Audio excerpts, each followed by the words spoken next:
Alors, aujourd'hui, les échecs de la SDN, cela fait partie de notre troisième grand point. Deux espoirs d'un nouvel ordre mondial au sorti des deux guerres mondiales. Grand A, les échecs de la SDN. Donc, notre problématique est la suivante. Quels sont les échecs de la SDN? Pourquoi n'a-t-elle pas réussi à maintenir la paix? Alors, la SDN, Société des Nations, est une première dans l'histoire des coopérations internationales. L'idée est lancée par le président des États-Unis, Woodrow Wilson, qui voulut une organisation internationale capable de maintenir la paix afin que plus jamais une telle guerre ne puisse voir le jour. À travers l'édiction de ces 14 points dont nous avons parlé en cours tout à l'heure, il souhaite qu'apparaisse cette organisation.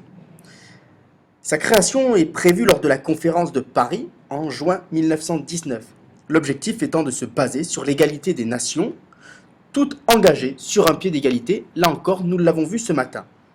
Son siège est fixé à Genève, au cœur d'un pays neutre. Rapidement, la SDN allait être mise en échec. D'une part, elle naît durant le traité de Versailles, qui voit l'annonce de la culpabilité de l'Allemagne dans les origines de la guerre. Étant coupable et devant rembourser seule les dégâts occasionnés par la Première Guerre mondiale, elle ne participe pas à l'élaboration de cette sécurité collective. Donc à retenir, l'Allemagne n'entre dans la SDN qu'en 1926, nous le reverrons tout à l'heure.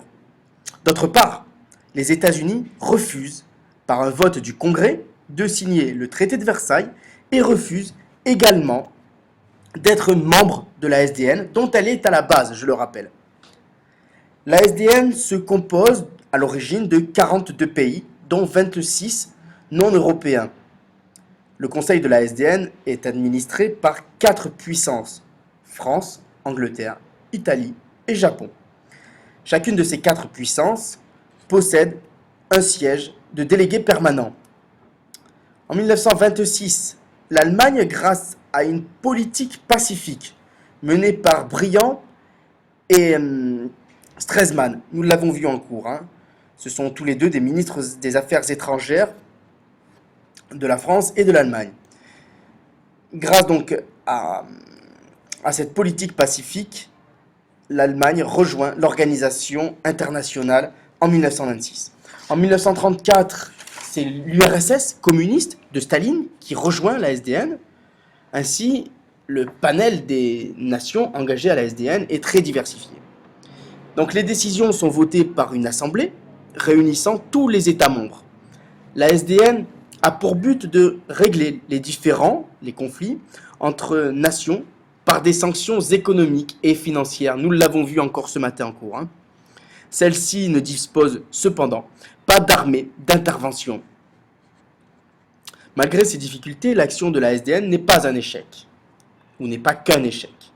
Elle réussit à résoudre des conflits sur la délimitation des frontières, comme celle entre la Grèce et l'Albanie.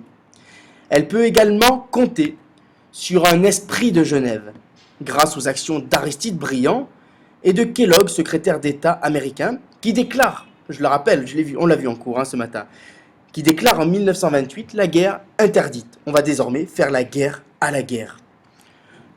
Le pacte Briand-Kellogg déclare donc la guerre hors la loi, et ce de manière officielle.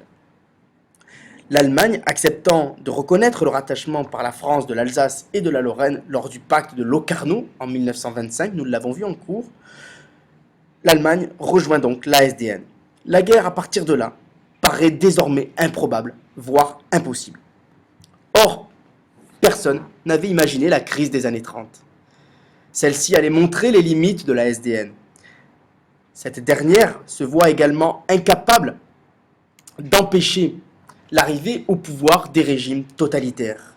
L'accession au pouvoir de Mussolini, dans un premier temps en Italie, et surtout celle d'Hitler en Allemagne, ne sont pas commentées par la SDN. De l'autre côté du Pacifique, le Japon bascule lui aussi dans un régime à caractère impérialiste.